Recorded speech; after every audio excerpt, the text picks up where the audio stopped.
নির্বাচন কমিশনের সকল শর্ত আমরা পূরণ করেছি।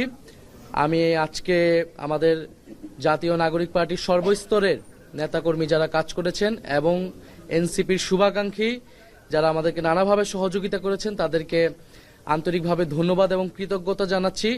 নির্বাচন কমিশনকেও আমরা কৃতজ্ঞতা জানাচ্ছি এবং আপনারা যারা আমাদেরকে কভারেজ দিয়েছেন মিডিয়া কর্মী ভাই বোনেরা, আপনাদেরকে আমরা ধন্যবাদ জানাচ্ছি।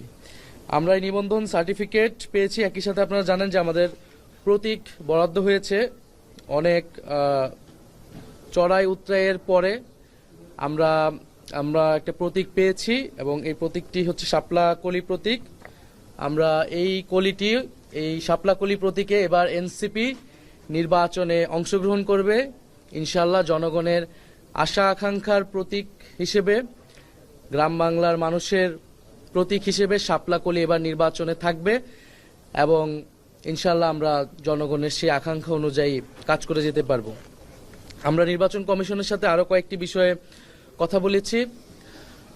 বিশেষত এই নির্বাচন কমিশন সংস্কার প্রস্তাবনা অনুযায়ী আপনারা জানেন যে আরপিওতে পরিবর্তন এনেছে যে প্রত্যেকটা দল তাদের স্ব প্রতীকে নির্বাচনে অংশগ্রহণ করতে হবে এবং আমরা এনসিপির পক্ষ থেকে এই সংস্কার প্রস্তাবনাকে সাধুবাদ জানিয়েছি এবং আমরা মনে করেছি যে বাংলাদেশে বহুদলীয় গণতন্ত্রের চর্চার জন্য এই নিয়মটি প্রয়োজন।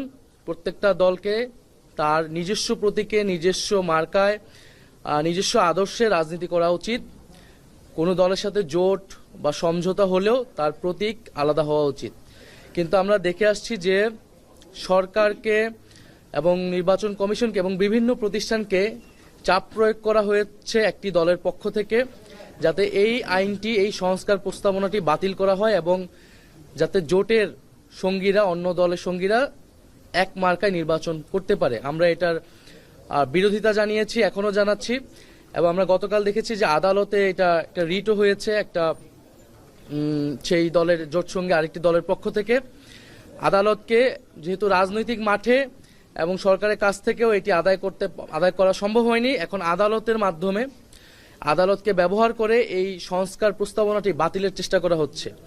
আমরা নির্বাচন কমিশনকে বলেছি, প্রধান নির্বাচন কমিশনারকে বলেছি যাতে এই বিষয়ে নির্বাচন কমিশনের পক্ষ থেকেও স্ট্রং মেসেজ দেওয়া হয় এবং আইনগতভাবে যাতে তারা এই বিষয়টা ফাইট করে এবং সংস্কারের পক্ষে যাতে থাকে এবং জাতীয় নাগরিক পার্টির পক্ষ থেকে আমরা আইনগতভাবে এই বিষয়ে, এই সংস্কারের পক্ষে কাজ করে যাব। তো অর্থ ব্যয়ের বিষয়টা আপনারা জানেন, নির্বাচনের সময় বাংলাদেশের নির্বাচন সংস্কৃতিতে কালো টাকার ছড়াছড়ি থাকে এবং যেই অর্থ নির্ধারিত থাকে তার থেকেও অনেক বেশি অর্থ তারা ব্যয় করে। সেই বিষয়ে যাতে নির্বাচন কমিশন কঠোর অবস্থান গ্রহণ করে এবং আইন ভঙ্গকারীদের যাতে ব্যবস্থা নেয়। আমরা চাই এবারের নির্বাচন একটি সুষ্ঠু নিরপেক্ষ নির্বাচন হবে এবং যেখানে প্রার্থীরা তারাও স্বচ্ছতার সহিত নির্বাচনে অংশগ্রহণ করবেন, এই বিষয়ে যাতে নির্বাচন কমিশন ব্যবস্থা নেয়। আরেকটি যেটা কমন বিষয়, সব দলই বলে, আমরাও বলেছি, যাতে লেভেল প্লেইং ফিল্ড, সেই লেভেল প্লেইং ফিল্ড নিয়ে উদ্বেগ রয়েছে, আমাদেরও উদ্বেগ রয়েছে। এখন যেই ডিসি, এসপি তাদের বদলি হচ্ছে সেই বিষয়ে যাতে নির্বাচন কমিশন খেয়াল রাখে। সেখানে রাজনৈতিক প্রভাব আছে বলে আমরা মনে করছি। এ বিষয়ে নির্বাচন কমিশন যাতে ব্যবস্থা গ্রহণ করে এবং এখানে যাতে নিরপেক্ষ লোকরাই নিযুক্ত হয়, কারণ আমরা যদি রাজনৈতিক প্রভাব এই বদলিগুলোর ক্ষেত্রে, নিয়োগের ক্ষেত্রে থাকে তাহলে নির্বাচনে কিন্তু এটা প্রভাব বিস্তার করবে।